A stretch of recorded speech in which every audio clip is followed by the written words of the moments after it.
Good morning बच्चों। चलो हम लोग प्रीवियस लेक्चर में इलेक्ट्रोकेमिस्ट्री के कुछ टर्मिनोलॉजी के बारे में स्टडी किए थे।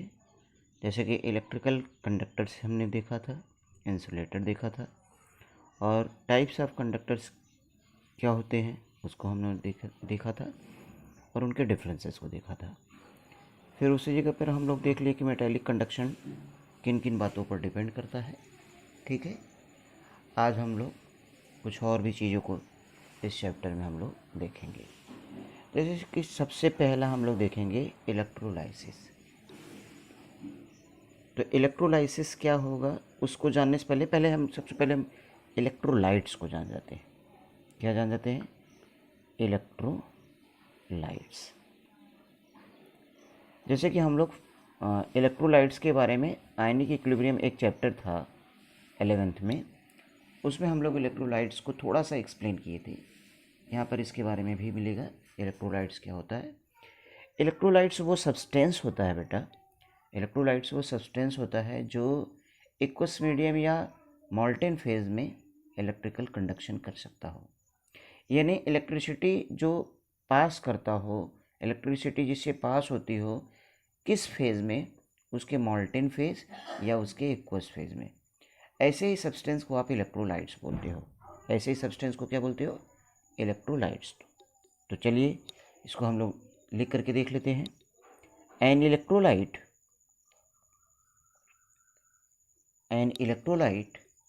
is defined as the substance is defined as the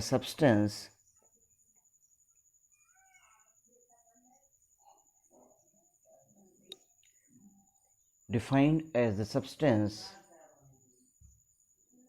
ठीक है, electrolyte as defined as the substance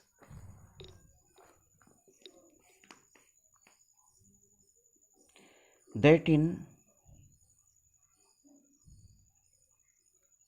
solution or in the molten state conduct electric current। ठीक है, यानी कि वो मॉल्टेन फेज में या सॉल्यूशन के फेज में इलेक्ट्रिक कंडक्शन करता हो। ठीक है, and is simultaneously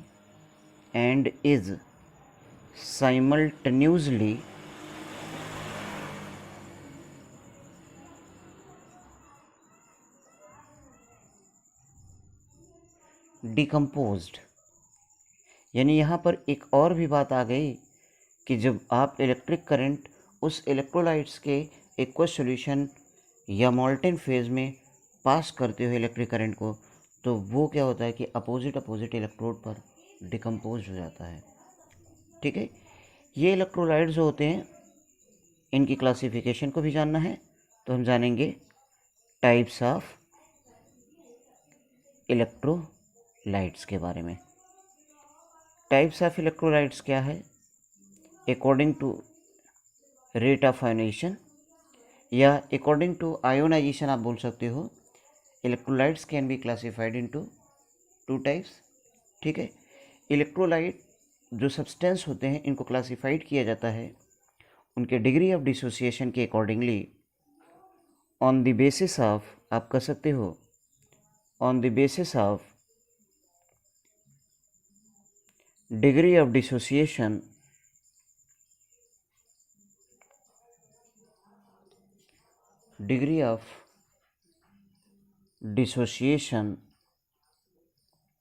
can be classified into two types, can be classified into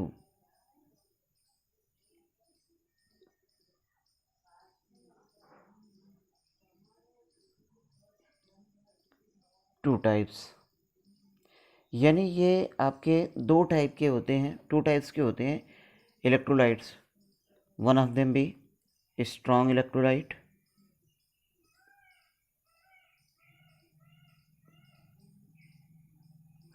second be weak electrolyte। तो आप एक चीज़ देखोगे कि जो स्ट्रॉन्ग इलेक्ट्रोलाइट होगा, स्ट्रॉन्ग इलेक्ट्रोलाइट में इसमें डिग्री ऑफ डिसोसिएशन 100% होता है। Strong electrolyte,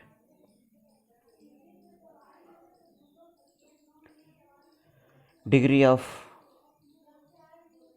dissociation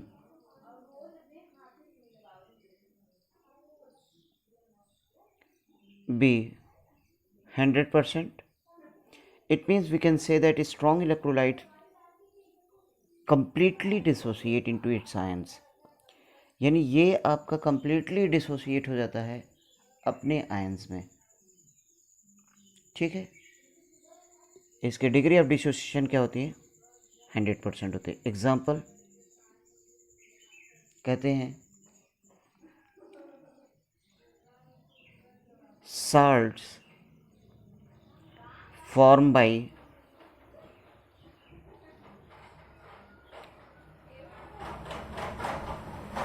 anyone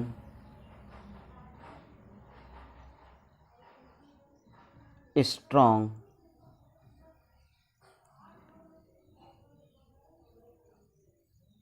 either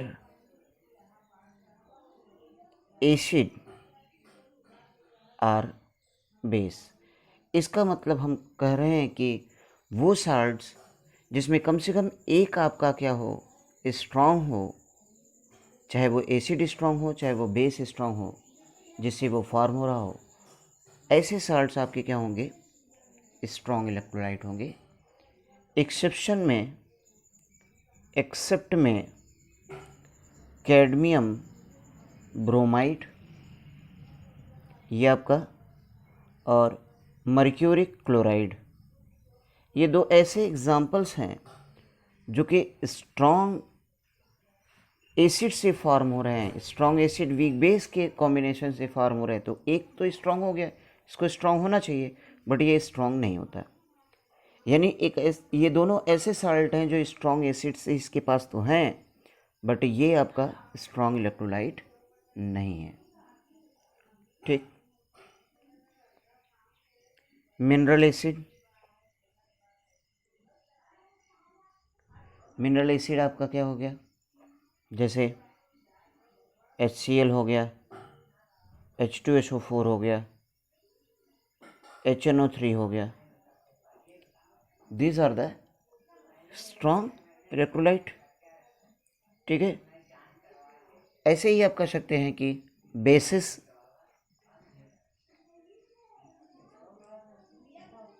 like NaOH, KOH, etc। यानी आप ये कह सकते हैं कि अगर हम स्ट्रॉन्ग इलेक्ट्रोलाइट को नॉर्मली डाइल्यूट कर दें तो वो 100% आयोनाइज हो जाते हैं। चलिए दूसरा हम देख लेते हैं, वीक इलेक्ट्रोलाइट। ये वीक इलेक्ट्रोलाइट में क्या होगा? डिग्री ऑफ आयोनाइजेशन जो होगा लेस देन 100% होगा। डिग्री ऑफ आयोनाइजेशन ये क्या होगा? ये बेटा लोग लेस देन 100% होगा। अब ये लेस देन 100%, तो इसका मतलब ये मत समझिएगा कि 99.9%, ये भी लेस देन है। लेकिन अगर 99.9% अगर आ गया, जिसको अप्रॉक्स 100% ही मान लोगे, तो वो स्ट्रॉन्ग इलेक्ट्रोलाइट की कैटेगरी। लेस देन 100 मतलब कि वो आपका 40% डिसोसिएट हो जाए, 30% डिसोसिएट हो जाए, 20% डिसोसिएट हो जाए, 10% डिसोसिएट हो जाए। ठीक है, इस तरीके से ये आपका क्या होगा? वीक इलेक्ट्रोलाइट होगा। ठीक है, अब इसका एग्जाम्पल आप कर सकते हो, all organic acids, all organic acids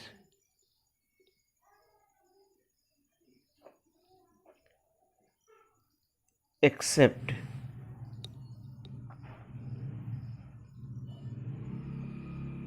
sulphonic acid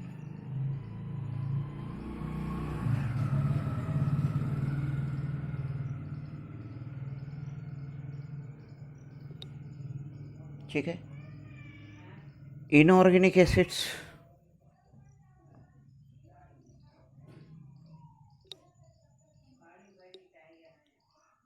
HCN, H3BO3, and bases like AgOH, NH3,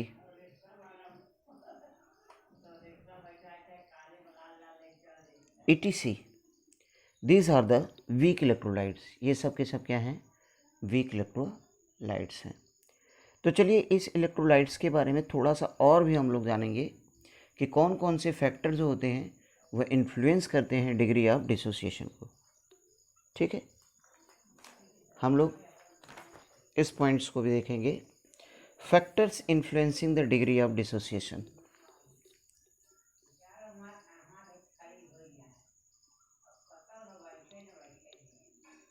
influencing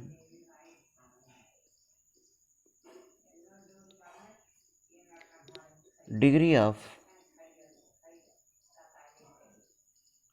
dissociation, यानी वो फैक्टर्स हमें यहाँ पर देखना है जो डिग्री ऑफ डिसोसिएशन को इन्फ्लुएंस करता हो। तो सबसे पहले आप जानिए कि डिग्री ऑफ डिसोसिएशन क्या होता है। तो डिग्री ऑफ डिसोसिएशन जो होता है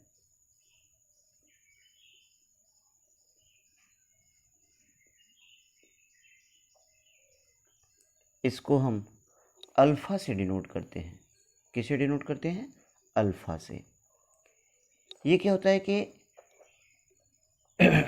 ये बताता है कि number of moles dissociated at any time, number of moles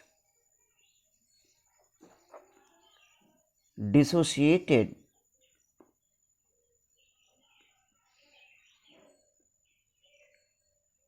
at any time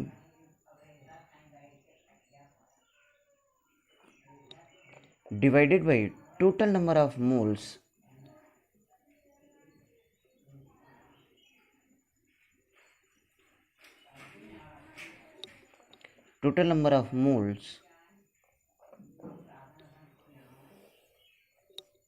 ठीक है। यानी आप ये कह सकते हैं कि number of moles dissociated at any time, total number of moles dissolved initially, आप कह सकते हैं total number of moles dissolved initially. ये डिग्री ऑफ डिसोसिएशन का फॉर्मूला हुआ जिसको हम अल्फ़ा से डिनोट करते हैं। अब इसको अल्फ़ा को अफेक्ट करने के लिए कौन कौन से फैक्टर हैं? सबसे पहला nature of solvent, nature of solvent. तो आप ये एक कह सकते हो कि नेचर ऑफ सॉल्वेंट के लिए all ionic substance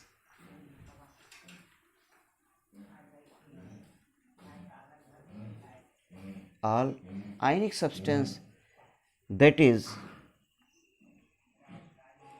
a strong electrolyte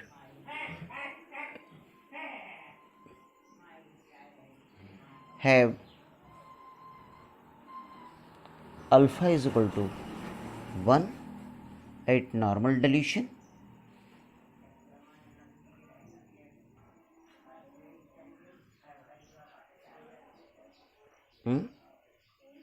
at normal dilution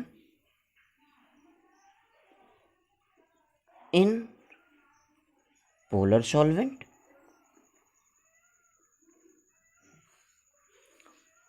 और H2O पोलर सॉल्वेंट ही है। तो इस पोलर सॉल्वेंट वाटर में क्या होगा? उसका डिग्री ऑफ डिसोसिएशन 1 पार्ट होगा।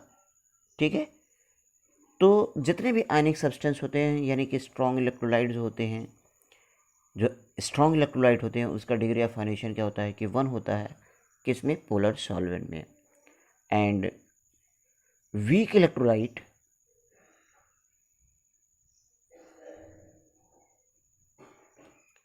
have less than 1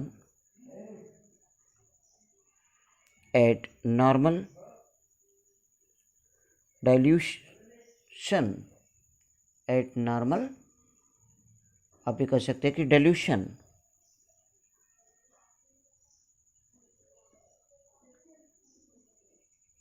in polar solvent, यानी आप ये कह सकते हो कि वीक इलेक्ट्रोलाइट का डिग्री ऑफ डिसोसिएशन जो होगा वो लेस देन 1 होगा, ठीक है, छोटा होगा। हाँ, तो सॉल्वेंट स्पेसिफिक क्या हो गया, पोलर सॉल्वेंट या वाटर आप कह लो। तो नेचर ऑफ सॉल्वेंट, दूसरा क्या है, नेचर ऑफ सल्यूट, ये भी बोल सकते हो कि strong electrolyte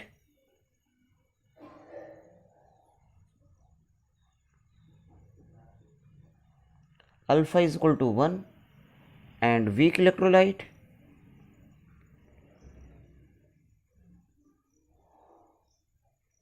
alpha is less than 1। ठीक, ये दो फैक्टर आपके सॉल्यूशन और मतलब कि आप ये कह सकते हो कि सॉल्वेंट और सल्यूट के रिस्पेक्ट में। तीसरा फैक्टर हम देखेंगे, थर्ड फैक्टर जो है वो है dilution.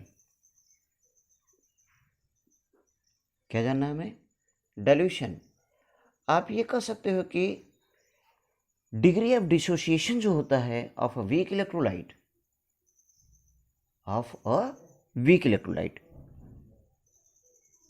Degree of dissociation of weak electrolyte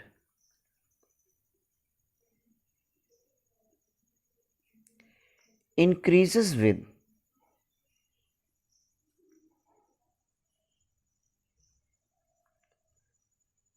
dilution, यानी कि degree of dissociation of weak electrolyte जो होगा वो इंक्रीज करता है डाइल्यूशन के रिस्पेक्ट से, वो क्या हो जाता है, वो इंक्रीज करने लगता है।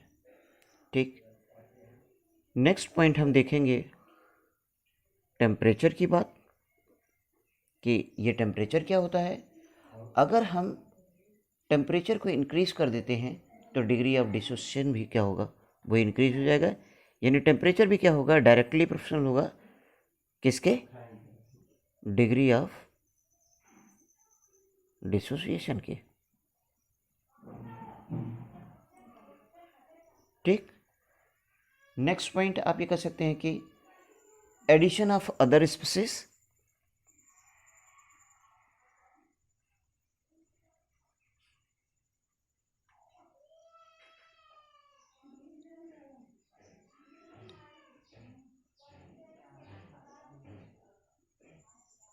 एडिशन ऑफ अदर स्पीसीज, यानी आप ये कह सकते हैं कि another solute having an ionic common to that of weak electrolyte shows a decrease of degree of dissociation, यानी एडिशन ऑफ अदर स्पीसीज में आपको जानना होगा common ion effect.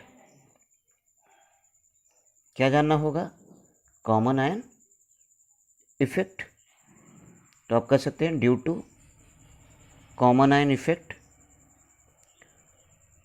After addition of an electrolyte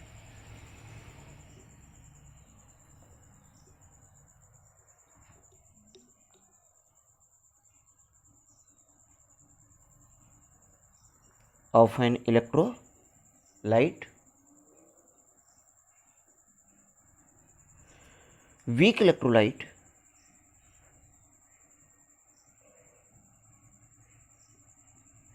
degree of dissociation